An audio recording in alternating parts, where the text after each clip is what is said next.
안녕하세요, 사도팬 여러분. 오늘 다룰 주제는 바로 인공지능에 대해서 인공지능을 이용해서 블로그를 쓰려고 합니다. 그거에 대해서 제가 아주 쉽게 오늘 설명을 드릴 거예요. 블로그 운영하시는 분들은 글 쓸 때 굉장히 고민이 많잖아요. 그래서 그거 GPT 활용해서 좀 쉽게 쓸 수 있다라는 거를 설명을 드릴게요.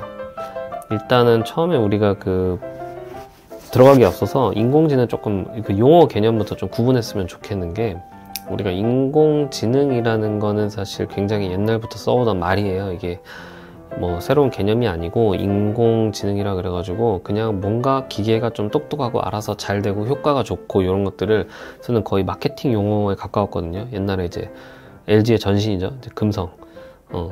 LG전자의 옛날 이제 골드스타인데, 여기 보면은 인공지능 세탁기 막 이런 게 있어요. 이게 옛날 90년대 광고인데, 이때도 그냥 인공지능이라고 말을 했어요. 그래서 요즘에 이것과 가장 유사한 용어가 이제 우리 뭐 스마트하다, 이제 스마트 머시기 하는 거, 이런 것들은 다 이제 그게 인공지능이라고 보시면 돼요. 지금 차원에서. 여기 구별할 게 뭐냐면은, 우리 인공지능, 머신러닝, 딥러닝, 요거 용어인데, 인공지능이 가장 큰 개념이고요. 그 안에 머신러닝이 있고요. 그 안에 딥러닝이 있어요. 그러니까 무슨 차이냐면은, 인공지능이라는 건 우리가 어떤 옛날에 프로그램이 이제 컴퓨터가 개발이 됐을 때 이 프로그램이 굉장히 고도화되면은 얘가 엄청 똑똑해지지 않을까? 사람이 인공적으로 만든 어떤 지능이지 않을까? 요게 바로 그냥 인공지능이고 되게 두리뭉실해요. 그래서 이제 그걸 어떻게 하고 좀 더 좁혔을 때가 이제 얘가 자가학습, 소위 말해 이제 업데이트를 이렇게 시키면 얘가 좀 더 똑똑해지더라, 이런 개념인 거예요. 이제 자가학습을 하는데, 이제 자가학습을 하는 과정 속에서 이제 뭔가 이제 또 한계가 오는 거죠. 근데 그 중에서 요걸 또 세월이 지나고 이제 반도체도 개발되고 이러면서 수학 알고리즘도 개발되면서 사람의 신경세포와 굉장히 유사하게 이렇게 만들면은 얘가 굉장히 똑똑해지더라 라는 개념이에요. 그게 딥러닝이에요. 우리 이제 딥러닝 나오기 전에는 이제 보면은 우리가 if 조건문이라 그러죠. 그러니까 이거 맞아? 아니야? 해서 이렇게 갈라지는 거. 근데 이제 그렇게 하면은 하나하나 정말 사람이 다 하나부터 열까지 설정해야 되는데 그게 너무 많다는 거죠. 근데 우리가 어떤 언어를 습득할 때는 그런 식으로 습득하지 않는데, 그 딥러닝 방식을 이용해서 하니까 이미지도 얘가 막 구분하고 뭐 그림도 그려주고 하다가 지금은 뭐예요? 대화가 약간 되는 그런 단계까지 온 거죠. 그게 바로 GPT입니다. 그래서 GPT한테는 대화를 시키면 얘가 좀 알아듣더라 라는 개념이고, 지금 3고 이거보다 더 거대한 게 이제 4, 이제 그 개발되고 있으니까 사람들 기대가 굉장히 높죠. 마이크로소프트도 여기다가 한 번 더 조 단위로 투자하고 하는 거예요.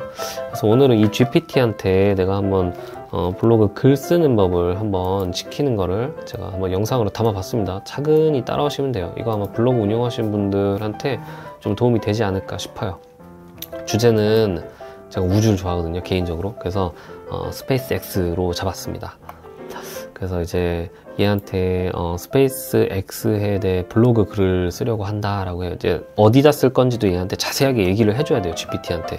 그래서 이제 한 2000자 내외로 블로그를 쓸 거고, 요거는 이제 마크다운 형식으로 쓸 거야 라고 해줘요. 이제 마크다운이라는 게 뭐냐면, 이제 인터넷 찾아보시면 아마 나오는데, 이제 뭐 이렇게 글을 쓰는 어떤 형식이라고 보시면 돼요. 이제 그렇게 해서 영어로 써줘 라고 했어요. 이제 언어는 이게 한글로 써줘 하면 되게 오래 걸려요. 그리고 약간 문장이 짧아요. 근데 영어로 해줘라고 하면 되게 문장 풍부하고 길고 그래요. 그래서 이제 요거를 또 누가 읽었으면 좋겠냐 했을 때는, 우주에 관심이 많은 어떤 일반인이 좀 읽었으면 좋겠다, 그 수준으로 써줘 하면은 얘가 이렇게 구체적으로 요구를 하면은 얘가 잘 써줘요. 그리고 이제 마지막 줄에는 스페이스 X와 관련된 해시태그도 찾아줘. 해시태그도 달 거 아니에요? 그래서 이제 그것도 제가 이제 한번 해봐요. 그래서 딱 시켜봤더니, 일단은 뭐 처음에 제목 달았는데, 이제 스페이스 X에 대해서 뭐 파운더가 일론 머스크가 2002년도 했고 하면서 쭉 내용이 나와요. 이제 쭉 내용이 나오는데,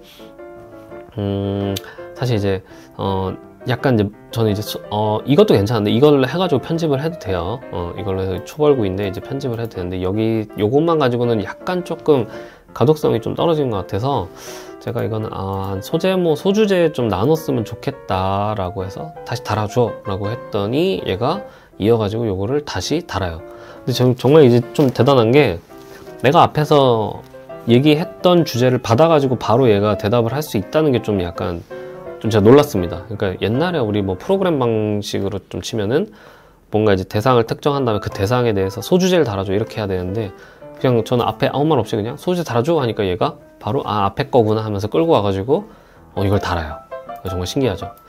이런 식으로 해가지고 달 수 있고, 그럼 여기서 끝이냐? 이건 아니죠. 당연히 이대로 올리면 이제 영어 블로그가 되는 겁니다. 근데 저는 이제 한국 쪽에다가 올릴 거거든요. 한국 쪽에다가 올릴 거기 때문에 여기서 이제 사람의 손이 조금 더 가공이 들어가야 되는데 요거를 가지고 이제 번역을 시키면 돼요. 요 글을 가지고 이게 긁어져요.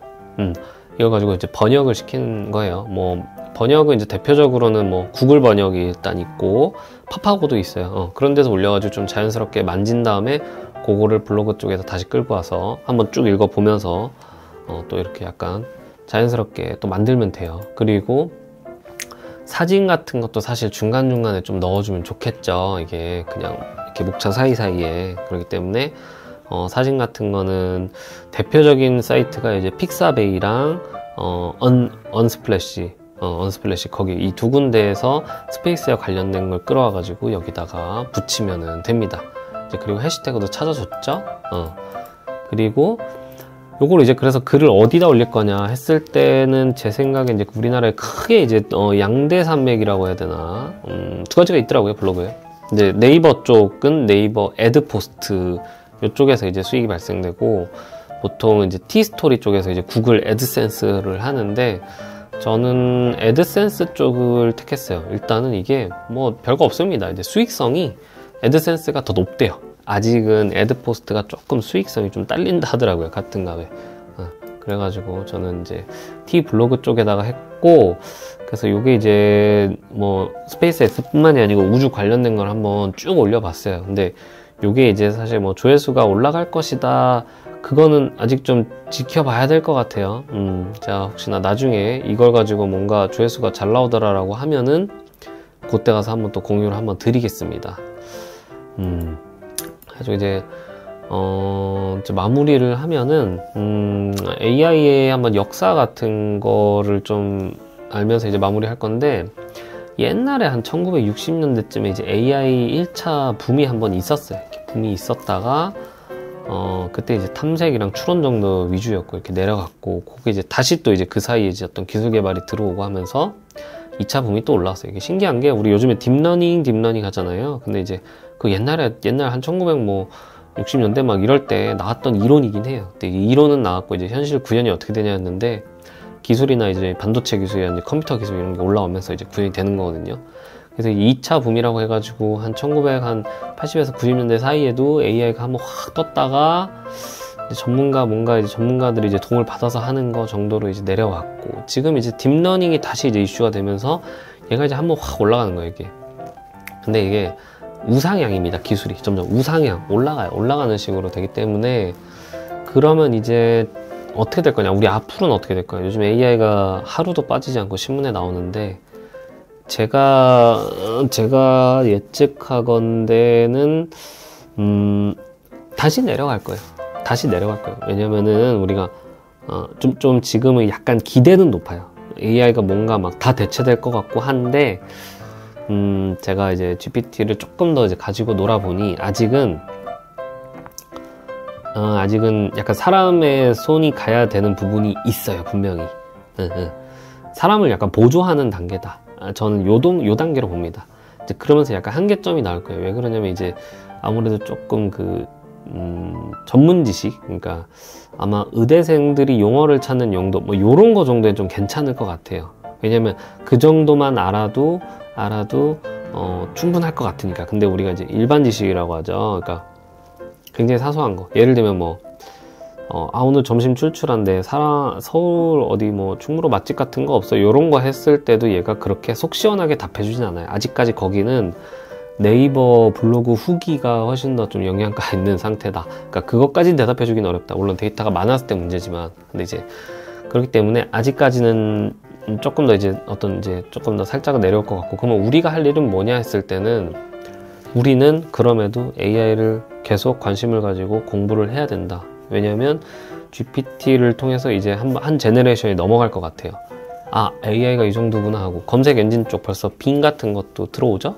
그러니까 한 번은 넘어갈 것 같아요. 그러니까 한번 AI가 좀 떨어졌을 때, 이슈가 좀 떨어지고 뭔가 다른 것들이 뭐 올라갔을 때 AI를 어떻게 활용할지, AI를 활용해서 어떻게 이걸 뭔가 뭐 좀 돈이 되는 무언가를 만들지, 뭐 이런 쪽으로 생각을 해놔야 돼요. 이슈가 안 될 때 원래 생각을 해놨고, 이슈가 될 때 그때 같이 타고 올라가야지, 뭔가 막 다 세상에 이슈가 될 때 그때서야 부랴부랴 하면은 사실 조금 늦은 감이 있어요. 그렇기 때문에 제가 볼 땐 지금이라도 우리 AI 쪽을 관심을 가지고 열심히 공부를 하는 게 좋을 것 같다. AI 프로그래밍을 공부하라는 말은 아니에요. 저번에 말씀드렸다시피 AI를 기획하고 설계하고 활용하는 측면을, 창의적인 생각을 할 줄 알아야 된다라는 겁니다.